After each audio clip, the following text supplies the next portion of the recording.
Hey, everybody, welcome back to another episode of Cash Flow Positive. I'm your host, Kenny Bedwell, and it is that time of year, ladies and gentlemen, where we go through the top markets for 2026. Now, the top markets report that I'm going to go through was created by yours truly, and takes forever. Well, I'll say forever. This time it took me about 2 or 3 days, thanks to AI, which we'll talk about in a second.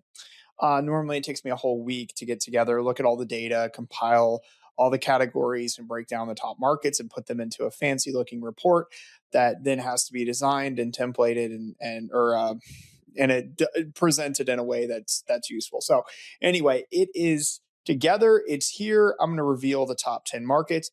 This episode will be out right when the report is available. So I'll share a link for the report. Now this episode, guys, I'm only going to do one this week. It's the holidays. I think the week after this episode, it might be no episode. I'm not sure what they're going to do. The podcasting team, I know they're taking some time off. So, if we miss an episode, we'll come back in January. I think this one's, I'm going to tell them it's supposed to be out in January. So long story short, let's do the top market. So first off, I have over 80 different markets in this report. I'm not going to go through all 80 because it would be here for a while. And it's just too much information.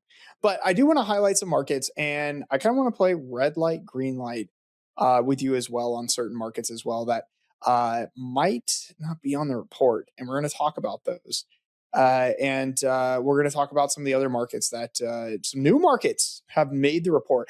In fact, this report is probably one of the, I've been doing this for 4 years now, top markets reports since 2022.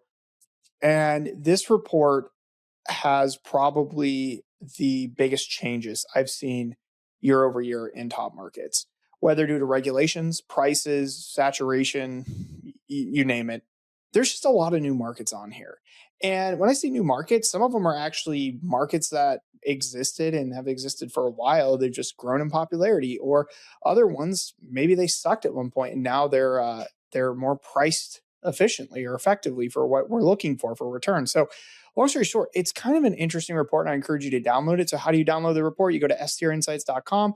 There's a banner at the top, or you can click the data tab and then select top markets report, and then download the top markets report. It's 100% free, and I'll send it to your email and you can check it out. All right, let's dive into the list. So when we're talking about the top markets, there's going to be a couple things that we need to, I'm going to have my computer. If you're watching this on YouTube, you're going to see me look over here and then look back because I've got it's on my laptop and I don't have it memorized, unfortunately. But when we talk about the top markets, there's so many factors that go into a markets report. And this is really important because it's not just my report. It's not anybody else's report out there. It is every report out there, including my own, but there is always a level of biasness to it. Okay. It is not just subjectively the data. It can't be subjectively the data. Here's why. And take regulation, for example. When we're looking at a market, somebody's willingness to invest into a market that can legally be STR'd, is defined differently. For example, person to person. So the example is like Watkins Glen, New York. So Watkins Glen, New York, you can legally STR in that market. That's where I have one of my properties if you have a permit. Okay. However, the number of permits is capped. So it's not that the market isn't investable. It's not that the market, you can't legally have a short-term rental there. You just have to have a permit, but you can't get a permit because the number is capped and there's a wait list. So it's like, although that's a really good market, should it make the list? Because how likely are you to be able to, sure, you might like the market, but that doesn't mean you can enter into the market. So there's not this level of like entrance, like how easy is it to get into the market, or how many deals are in that market, or what's going on. Like there's so many different variables that make up the accessibility of a market to somebody that might turn them away from a market on the list. And so although there's a lot of markets out there like that, I try to exclude those from the list because I go, look, like, cool, it's a really good market to invest in. However, people just aren't going to be able to invest in based on the current regulations in place and the number of permits and what's going on there. Therefore, it's not going to make the list. Okay. So like, but that is a decision that I personally made, not based on data, but based on all the other logistics of that market. Okay. And so know that when you look at any top market list, whether it's my list, whether it's AirDNA's, or you see some other guru, or man, I've seen like these writers, like from Bigger Pockets or whatever. And you're like, where the heck are you getting your information? And it's really funny because where they live is actually where you can see they have a market or two. Like there's a market or two where they live. Like it's the same place. It's like, okay, that makes a lot of sense. And so understand that there is a level of biasness to it. And my biasness is more so of how easily can you invest in that market? Okay. Now, that doesn't mean all the markets in here are at the same level. They're not. Okay. It just means that like I did a ton of research on regulation, purchase price, revenue, obviously. I also looked at, the number of short-term rentals in that market, the resources, prices of real estate in the market, like all these factors and variables that make up whether a market is investable go into the top markets report. And that's why I call it the top investable markets report, not just top markets report. So I know the name of the podcast, this episode is Top Markets for 2026, but think of it as the top investable markets for 2026. Okay. So in the report, there are 1, 2, 3, 4, 5, 6, 7, 8, 9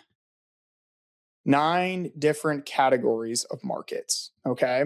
Now there's a few markets that made it onto multiple categories, but for the most part, this year I tried to just keep them like, okay, I'm going to label this as a good, for example, like a market could be a lake and a mountain market, right? Or a beach and a mountain market, or there's urban markets that could be in the mountains, right?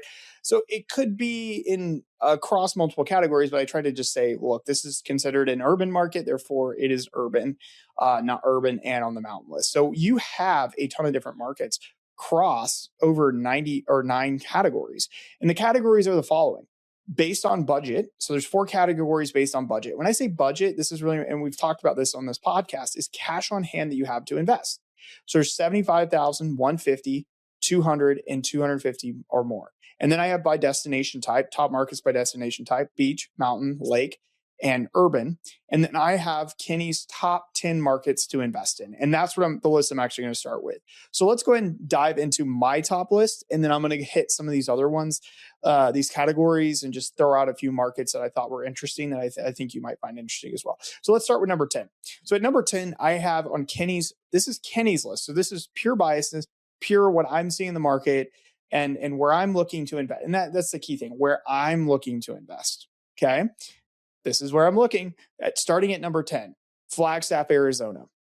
So Flagstaff, Arizona, I have a gross yield or gross ROI, meaning like if you take the average revenue and divide it by the purchase price, that gives you a gross yield or gross ROI. And I have that at 15%. With the average revenue of properties around 132,000 and the optimal bedroom count. This is really cool that I do on this too. And this is the extra little oomph to this report, in my opinion. The optimal bedroom count in Flagstaff, Arizona is 6 bedrooms. Now, when we're talking about 6 bedrooms, sure, 132,000 sounds great, but what does 6 bedrooms cost? They're going to be in the million range. I recently bought a property in Arizona a few months ago, and it was listed we got it for 1.3, appraised for 1.6. And now that we're finished with it, I think it should be worth about 2.1. So definitely some level of appreciation there. So I like Flagstaff because it is a ski market and also a big summer market. It's the biggest city nearest the Grand Canyon, the southern rim of the Grand Canyon, which is the one of the most populated national parks in the United States. Not the number one, but one of it gets top 3, something like that. But anyway, Flagstaff is a really cool city to go to. It's got a mountain. It's for, like I said, wintertime travel and summer travel. I really like Flagstaff, Arizona as a beautiful area. However, it is for larger budgets. It is for over $1 million. It's not for people who are going to buy something in that 600 to 800 range. Do not do that. That is saturated. Another key thing that would keep a lot of investors out of Flagstaff is regulations. Flagstaff's very strict. We're dealing with a county, so our property is on the outskirts of it. You'll find that with some of the markets in here. Is we have it's more, think of regions rather than the individual cities themselves. So like Flagstaff in the city, you're probably not going to be able to find a 6-bedroom that you can legally STR for the occupancy that you want. But if you go in the outskirts where you're in the county jurisdiction, you can, but there's still pretty strict rules there. For example, we were trying to put these lights, like walkway lights, string lights all around the property. And we found out that you have to put caps on them and cut, like, basically so it like only shines down rather than out, to protect the community vibe or whatever. They cited some rules. So like just little things like that were interesting, that really made us go, wow, this is kind of strict. So Flagstaff, Arizona, but watch out for regulations, watch out for location. And obviously I told you about price. All right, coming in at 9, and this one's more affordable. And guys, I really, really love this market. I would love to see more people, especially my listeners, go to this market and invest here, because we've had a few and they've been very, very successful. And this market is Keystone, South Dakota. Now, once again, so Keystone is near Mount Rushmore, and I think you've heard me talk about this market before. We've got a gross ROI of also 15%. Average revenue is about $98,000, and the optimal bedroom counts 4 bedrooms. Honestly, I like 4, 5s, and 6s. I don't really like 3s there. 2s, it's not a couples market. It's a family traveling, very seasonal market. Lots of opportunity, low barrier of entry, right? There's no pickleball courts there. There's no indoor pools. It's like a mount. It kind of looks like Colorado, with the mountains and the foothills of Colorado almost. It's a really, really cool area. You can get a cabin, relatively affordable. And I really like that, like 4-bedroom. If you start getting higher than that, I don't see the revenue there because it's such a short season and people aren't, it's not a beach market where people are willing to pay, tens of thousands of dollars to stay there for the week. It's kind of like, we want a nice place to stay, but we're out adventuring. And so they're not going to overpay. So that's why I kind of like that 4 to maybe 6-bedroom range, but 4 and 5 are kind of the sweet spot for me. And I really like Keystone. Custer is another part of that. Deadwood, South Dakota made it all throughout the list, but Deadwood, South Dakota is on the top market or top mountain markets. So you're just looking in South Dakota is a good win, but don't overdo it on the budget side. If you're looking for $1 million property, 800, 900, $1 million or more, South Dakota is really not where it's at. I would look in some of the other areas. Okay, let's keep going. So coming in at number 8, I actually have the White Mountains of New Hampshire. Okay. So White Mountains of New Hampshire there's a lot of skiing going on. So you got Conway. Actually, no, I don't know all the ski resorts in that area, but there's Conway. There's a couple of them in and around that area. Beautiful area, definitely growing. It's been around though for a while, getting more established, but it's cool. It's drivable from Boston and arguably New York, maybe a little bit further away, but still somewhat drivable. But it is a very, very pretty market. This is where cabins, mountains, views.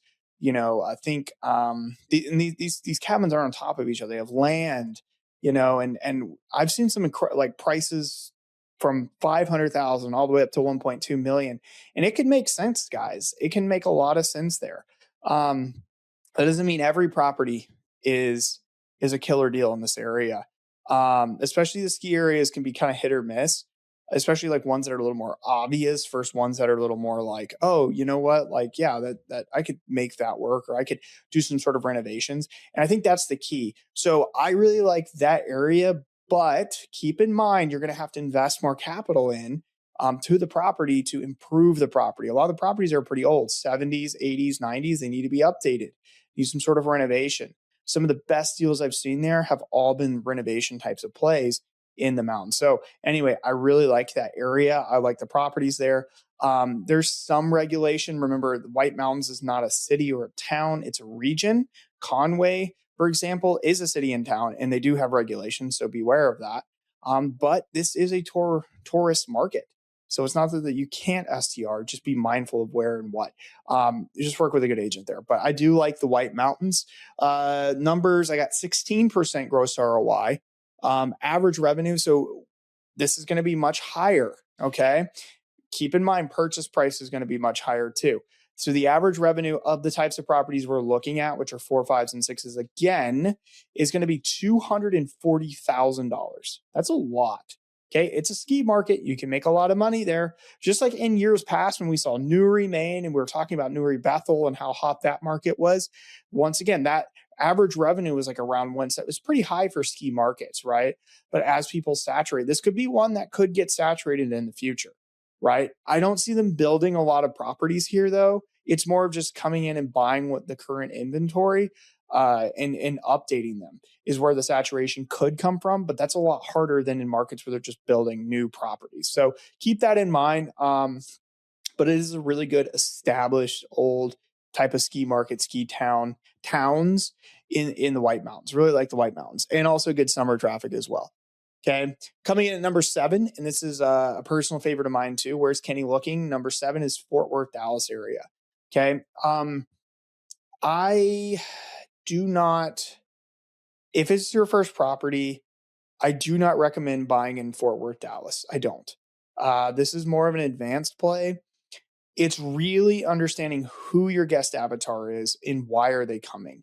If you go in and you do a generic type of property, oh, it's really updated and it's got, nice decor and furnishings and a few amenities and a nice pool in the backyard. Everybody has that in Dallas. You have to be unique. You have to buy something 800, 900, a million plus for it to do well. It can do well. We're seeing gross ROI about 16%. Average revenue for the optimal bedroom count, which I'm seeing at 6 bedrooms, is $178,000. That's a lot. Okay. I've seen 4 bedrooms doing $175,000 in Dallas, but they're not. And I say Dallas, this is the region, this is the overall area. And the regulations are absolutely nuts and almost infuriating because every single town or municipality has their own rules. Doesn't mean you can't STR. There's some areas you can, there's some you can't, there's some that limit occupancy. There's some that they don't care. There's areas, and this is what I found that in Dallas that I really like. There are pockets in and around Dallas. They call them EBJs. So this is Dallas, Fort Worth, like not in those cities, but right. So these are properties on the outskirts that have an address, like a Fort Worth address or a Dallas address, or one we saw was in McKinney or Frisco or wherever. But they're not inside of the legal township. And so what we're finding is that these types of properties have the address, but don't have the legality of that address. So you have to really look at them on the map and see where they're located. We're seeing the ones, I think it's green is in the town, or and then like white on the Google Maps is outside of it, even though it has the address. So my property, for example, has a Fort Worth address, but it is outside of Fort Worth jurisdiction. So we don't have to deal with the Fort Worth regulations, even though we're right on the outskirts of the town. There's a ton of properties like that, potentially like that, and you got to do a lot of research and spend some time. That's why I say it's not for maybe the beginner or the rookie, because someone could easily screw that up. But there is a lot of good opportunity there, a lot of wedding venues. There's a lot of nice properties, but not a lot of good amenities. And so if you're willing to invest into the property by adding amenities and having, these properties have land and space, doing something creative, there's tremendous upside and opportunity in Dallas. And I have a couple people there right now, all doing very well. Okay. Last year, I wouldn't have said that, wouldn't have known that until we actually put properties there and tried it out ourselves to test the theory. Now that we have the theory, that's where I'm looking. So Dallas, Fort Worth area for those who are a little advanced. Okay, let's keep moving down the list. So at number 6, I actually have the Hudson Valley area of New York. So Hudson Valley is right outside of New York City, about an hour. Okay. And this is a beautiful mountainous, hilly terrain. You're going to see a lot of like farm style, older types of properties in and around New York, like New York farm style homes. Very, very beautiful. Very, you can get ones that are renovated, obviously. Properties that do well here are more of your yes, like the farm stuff, but like updated, modern farm style, like very, like, you could do like a vintage feel, but you need to make it like very feel like luxury. Okay. People from New York City or and New Jersey are coming and staying in these areas wanting to get away. There's hiking, there's other things going on. And it's right outside the city. And so this is kind of like the quick, easy escape for millions of people. And it's been a proven market time and time again, but people are afraid of New York and all the rules and the taxes and all the things that come with it. But if you can find opportunity there, it can actually make a lot of sense. And so we're seeing a lot of properties probably in the, I would say like the 900 to 1.2 range, 1.4. That's probably fair. 900 to 1.4 range that make a lot of sense. I really like 5 or more bedrooms, and we're seeing average revenue. I've got it here at 151 gross yield, gross ROI at 17%. Obviously, if I'm going to buy a $1 million property, I'm going to want it to do, over 200,000. That's totally possible. But the average revenue for 5 bedrooms in the area is 151,000. I put 4 bedrooms as the optimal one. So I like 4s and 5s in that market for sure. Okay. Coming in at number 5, this is a market that makes the list without fail every single year and is still at the top. And this market is still good. Now, I will admit it is coming down a little bit because as it's heated up, as people are going into the market, obviously the numbers can change. And it's not a bad thing. It just means that prices start to inflate. Remember, gross ROI and performance is not just revenue. It's based on prices, current prices today, and revenue, not prices last year. So if you bought in one of the markets I might mention later on that I probably wouldn't invest in today, doesn't mean it was a bad deal. It just means that you got in at the right time. So the next market at number 5 is Shenandoah, Virginia. So Shenandoah, Virginia has a gross ROI of 17%. Average revenue around 71,000 and optimal bedroom count at 5 bedrooms. Now, if you are on a smaller budget, remember you can't do the millions, and we're talking 500 to 800 max, similar to South Dakota markets. Shenandoah is actually really good. Shenandoah, Luray, near Shenandoah National Park. There's wedding venues there. There's wineries. There's a big river. There's a lot of outdoor stuff going on there too. Big summer, fall market. Really, really like that market. You want a property either on the river or with views. Views is usually what does it hands down. And so I'm a big fan of Shenandoah. Would love to have a property there one day. Probably the only drawback I've had with that market that I've experienced talking to clients is just the resources available. But there's some really cool properties out there. When I see resources available, they just say a lot of cleaners are a little bit flaky. It's more rural, so it's harder to find people. You're about an hour and a half, 2 hours from Washington, D.C. and Baltimore. So you can't really get workers from those areas. So they kind of have to live in that, that region. And so, it's a little tricky when it comes to, finding the right team. And that might be a little bit of it doesn't mean it's a bad market. It doesn't mean you can't find the right team. It's just a little bit harder. And so that's probably the biggest drawback, but the returns have been great in that market. Okay, coming in at number 4, and this is a personal favorite for mine, are the Finger Lakes of New York. So the Finger Lakes are at an 18% gross ROI with 138,000 average revenue for 5 bedrooms. Absolutely, 100% agree. I love the Finger Lakes. I love 5 bedrooms in the Finger Lakes. You don't even have to be on the lake to find success in this market. It is just, it's an awesome place. The hardest thing about the Finger Lakes, it's not the resources, it's not the prices. The prices are actually really good. This is another affordable market as well. Going to be less than $1 million, 500, 600, 700, 800 range. But what the hardest thing about it is just the regulations. They vary county to county, village to village, municipality to municipality. I mean, you could be up the street and the rules are completely different than the other properties. I go through this all the time when I'm hunting deals there. I'm limited by occupancy and septic. Some of the towns 2 per bedroom, and that's it, not an additional 2. So if you have a 3 bedroom, you can only sleep 6. If you have a 5, you can only sleep 10. Obviously, that can impact your revenue. And so really being smart about understanding, and you can update the septic, but you just got to understand the rules of what you can and can't do there. But if you can find opportunity where, hey, I have a 4 bedroom septic, but I can do not 2 per, but I can do 2 per plus additional 2. And I can easily update it to a 5 without having to spend, tens of thousands, maybe just 7,000 or 8,000 to improve the leach lines or something. And now it's a 5-bedroom that can sleep 12 when everybody else is only sleeping 10 or 8. Boom, you found some tremendous opportunity in that market.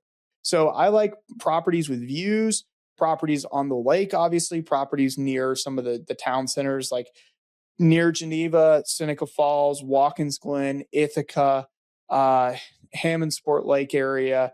Do any of these these pockets, these drivers near the wineries as well? There's a ton of wineries throughout the entire region. It's just a lot going on. Over 4 million people travel the Finger Lakes every year. You are a stone's throw away from, I'd say a stone's throw. You're like 4 hours from New York City. You've got you're 4 hours from Pittsburgh, 4 hours from Philadelphia, New Jersey. Millions and millions of people, Buffalo, Rochester, really all the state. It's in the central New York area. I really like that area, and it's very established, and people go there year in and year out without fail, and that area continues to grow and explode. Definitely like the Finger Lakes of New York. Okay. Coming in at number 3, we have this one. This one, guys, I want you to, no one's going to know where this is. And I rarely talk about this market, period. But get ready. This is a fun one. Mansfield, Ohio. Who's heard of that market before? So Mansfield is actually, I put the name of the town, and it's not the name of the town that I'm like, oh, it's got to be in Mansfield. It has nothing to do with Mansfield, and forgive me if you know the area. I think it's Loudonville or whatever. I was going to put Loudonville. It was like a toss-up between the two. Mansfield's a little bit bigger, so I put Mansfield, but it's actually the region of central Ohio I really like, near and around Mohican State Park. Okay? And listen, this is going to be more, so I put optimal. Now, there's 2 plays here. Okay? I put optimal bedroom count at 6 bedrooms because the average revenue was Judas. Yeah, that's right. $187,000. That's a lot. But you could get away with a 1 or a 2 bedroom as well and have a really high ROI, and it also be incredibly affordable. Obviously, 6 bedrooms are going to be your 8-9 million range, whereas your 1s and 2s are going to be, could be $200,000-$300,000. So I don't want to be in the middle. I want to be on either ends. And I see 6 bedrooms. It could be a 7, 8, 9, like big properties. Okay. And the reason why is because people are traveling here in the summertime. This is a state park. You think of Hocking Hills. If you've heard of Hocking Hills, okay, this is another potential Hocking Hills area in Ohio. Look, I understand some people who are from the area, they're going to argue, oh, well, it's kind of a redneck area. It's kind of this or that. But guys, the data is the data. Okay. You could argue the same thing about Hocking Hills too. It is very rural and it's borderline redneck as well. It's just made hipster recently. And that's exactly what's going on with Mohican State Park. There's river rafting, like tubing. Okay. There's a lot of outdoor things to do in the summertime. Yes, it is seasonal. But there's just a lot going on there in that area of that central Ohio area. Also, you're central, so you can get up to Cleveland, you can get down to Columbus as well, and so it's a good spot. But the properties the big ones are crushing it. $187,000 average for 6 bedrooms. It's crazy. Okay, number 2. Hershey, Pennsylvania, and you may or may not have heard me talk about this market before. So Hershey, PA, first off, once again, this is another regional area. This isn't necessarily, buy in Hershey. But Hershey, PA, I like 6 bedrooms or more. And we have a gross ROI of over 21% and the average revenue about $90,000. So obviously not like Mansfield, but at the same time, if you go really big, if you go 8, 9 bedrooms, you can do easily over $200,000, even $300,000. I actually interviewed a guy, Jeff Usner, on the podcast before. Look back, it was in 2024, in August or September of 2024. And it was properties that generate over $500,000. He has 5 properties there. I think he's selling them now to expand, but he had 5 properties that are all doing over $300,000, and they're big, big, big properties. There's not a lot of competition because of the regulation. So it's one of those markets I always have my eye on. I'm always looking for that property. Something pops up that meets the criteria. quickly pick up the phone, see if we can legally STR it. A lot of times you can't, but that's why it's always on the radar. Okay. And sometimes you can. And there is tremendous success there. And that's one of the reasons why I like that area, is because of the regulations kind of protecting and keeping people out. Hershey has got very strict regulations in the town. It's not like you can just go in and rent some big, huge, have a big house that you can rent out in the middle of the town. It's out in the county, in the rural parts where you can really, like, you have land, 5 acres, 10 acres to really, you're secluded, you're private, big property, pool, pickleball, like all the amenities pimped out. You are going to be spending over $1 million in terms of purchase price, but man, oh man, the numbers are worth it in that market. Okay. Number one market. This is going to be a more affordable market for people out there who are like, cool, Kenny, can't do the $1 million properties. That is Berkeley Springs, West Virginia. So Berkeley Springs is near a state park. It's also got some private communities in the area. But guys, the reason why I like Berkeley Springs, and really just almost anywhere in West Virginia, is because of the competition. It's very limited. It's very low. I mean, even just having good design there helps you stand out and helps you do well. So the average, or the gross ROI for Berkeley Springs, is 23%. And the optimal bedroom count I would be targeting is 2. So 2, this is small. This aren't big plays. You're talking, a $300,000, $400,000 house or property, average revenue of $58K with gross ROI 23%. Guys, this is a really good market, not heavy amenities. It's just the competition is very low here. I've met people who own in like West Virginia and then like in another state, and that's it. And they're like, West Virginia is the best. Like, it is literally a great market for those of you who are looking for more affordable options.